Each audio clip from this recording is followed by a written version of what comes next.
Tuesday evening, 1984. You're sitting cross-legged on a scratchy brown carpet, the telly glowing in the corner, and there's a rustling noise coming from the kitchen that makes your whole body snap to attention. Because you recognize that sound. That's the sound of a bag being opened. And in the 1980s, that sound carried weight. It meant your mom or your dad had been to the shops, and if you were lucky, really lucky, something wonderful was about to land right in your lap. British snacks in the 1980s weren't just food. They were occasions. They were treats. They were the entire reason you sat through a dull car journey without a single complaint. You might have forgotten half of what's on this list, but the moment I mention them, I promise they'll come flooding straight back. The smell, the texture, the precise sound of the wrapper, it's all still in there, buried beneath decades of bills and bleak Monday mornings.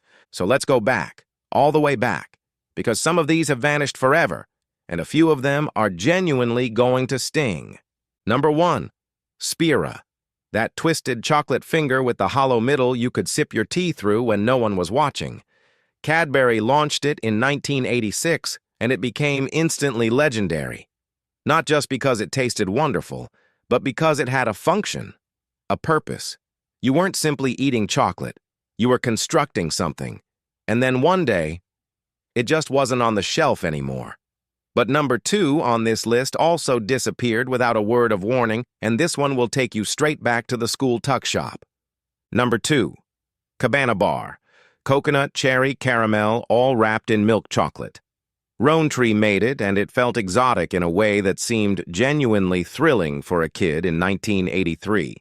That chewy coconut center was unlike anything else on the shelf. People argued about whether they liked it. Nobody was indifferent about Cabana. Gone by the late 80s. Just gone. And speaking of things that vanished far too early, number 3, Trio.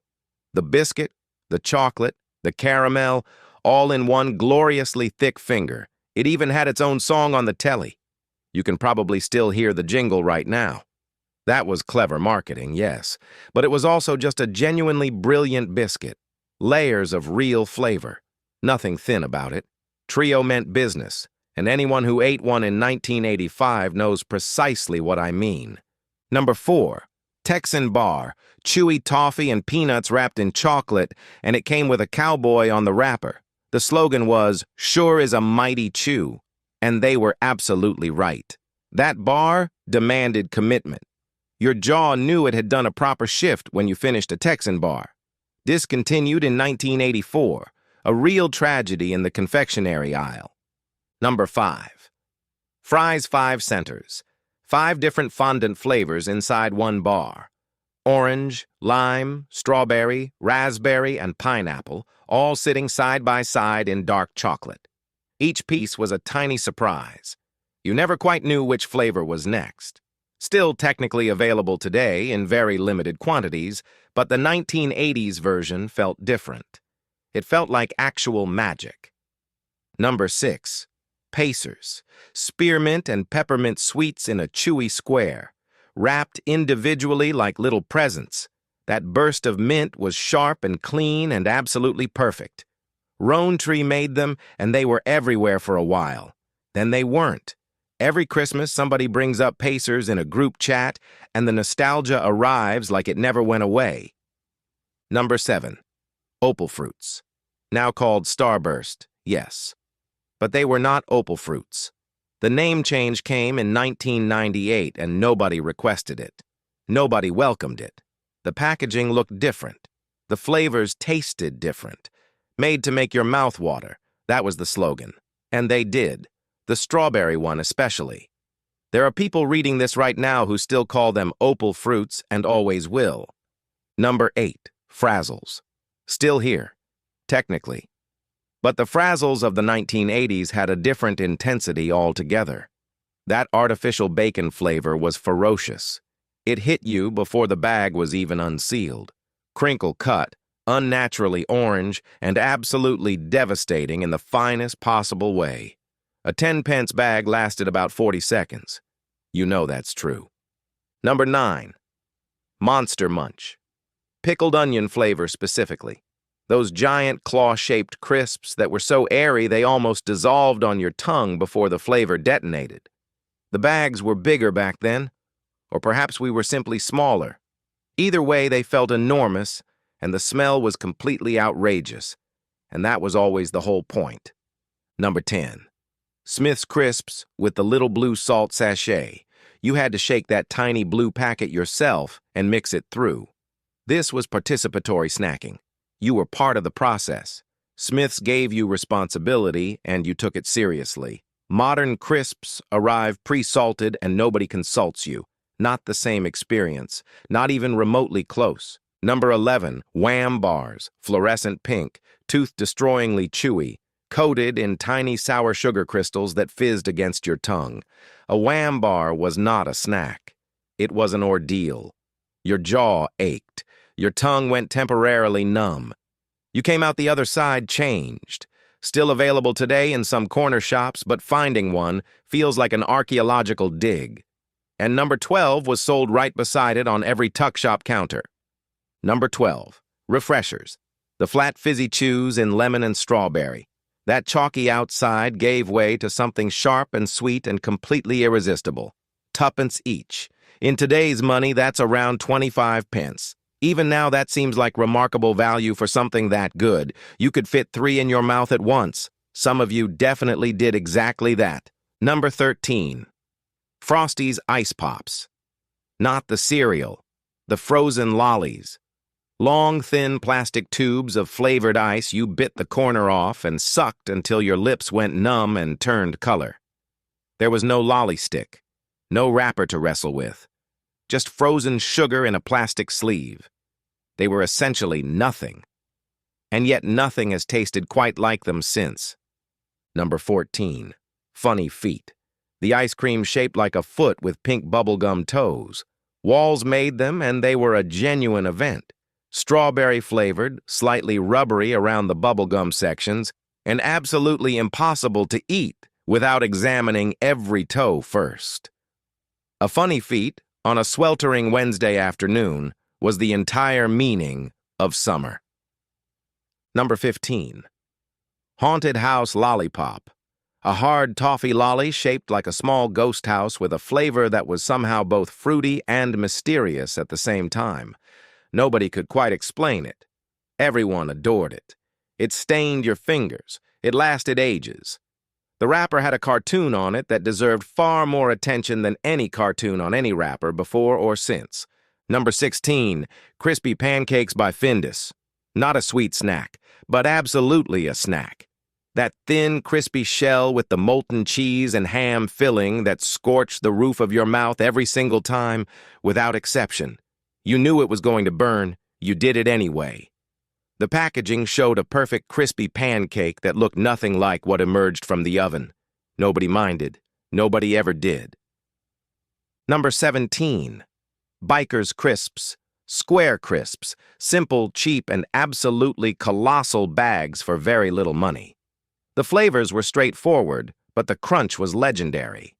Sometimes a snack doesn't need to be complicated. Sometimes it just needs to be there, in your hand, on a Saturday afternoon, with the wrestling on the telly. Bikers understood that assignment completely. Number 18. Toffo. Individual toffees wrapped in a roll. That waxy paper, the satisfying peel. Toffo came in plain toffee and fruit flavors, too, and you'd work through an entire roll during a single film at the pictures. Your teeth were in genuine peril, and everyone knew it. Worth every risk without question. Number 19. Dip Dab. A lollipop and a bag of sherbet. You licked the lolly, dipped it in the sherbet, and then considered whether to simply pour the sherbet straight into your mouth. Most of you made the correct decision. That fizz at the back of the throat was extraordinary. Dip Dab was technically 2 snacks pretending to be one, and we respected the ambition entirely. Number 20. Fizzy Cola bottles. Yes, technically still around. But the 1980s versions from the penny tray at the corner shop had a different quality to them. They were stickier, more intensely flavored. You bought them one at a time for a penny each, and arranged them by color in your palm like a seasoned professional before eating. This was serious, dedicated work. Number 21. Banshee Bones. Cheese-flavored corn puffs shaped like bones. Orange. Loud. Absolutely punishing on the inside of your mouth if you ate too many.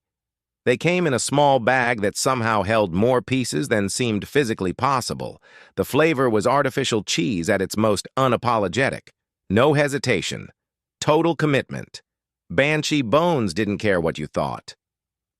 Number 22. Golden Nuggets cereal. Now technically a breakfast food, yes, but you ate them dry from the box as a snack, and you know perfectly well you did. Honey-flavored corn pieces shaped like little gold nuggets with a cowboy on the front. The crunch was perfect. The sweetness was immense.